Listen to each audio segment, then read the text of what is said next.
তো আমাদের এখানে খুব ঠান্ডা পড়েছে, মনে হচ্ছে একদম হিমালয়ে চলে এসেছি।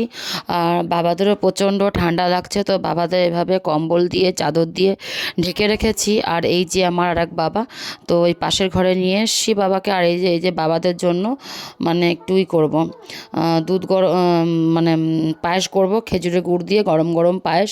তো বাবাদের জন্য আগে দুধ গরম বসিয়ে দিয়েছিলাম, তারপরে যে পায়েসটা রেডি করে নিচ্ছিলাম। তো এদিকে বাবাদের গরম গরম পায়েস মুখে ছ্যাঁকা লেগে যাবে, তো সেই জন্য বাবাদের জন্য পায়েসটা আমি ঠান্ডা হতে দিয়েছিলাম বাটিতে। আর এদিকে আমার এই যে সমস্ত ভগবানরা, আরও যে সমস্ত ভগবানরা আছে, আমার লক্ষ্মী নারায়ণ শিলায় যে নারায়ণ শিলা রয়েছে সবাই রয়েছে। আর এই যে আমার গপু বাবা কিন্তু অপেক্ষা করছে পায়েস খাবে। আর এদিকে আমি ধূপ প্রদীপ সব ধরিয়ে নিয়েছিলাম, রাত্রে শয়ন দেওয়ার আগে আরেকবার ধূপ প্রদীপ দেখাই, তো সব রেডি করে নিয়েছিলাম বাবাদের জন্য। আর হলো এদিকে এই যে সমস্ত ভগবানদের এই যে পায়েস ঠান্ডা হওয়ার পরে দিয়ে দিয়েছিলাম, উপরে ভোলা বাবাকেও দিয়ে দিয়েছিলাম।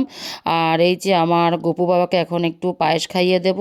এই যে বাবাকে খাইয়ে দিয়েছিলাম। Tata, good night.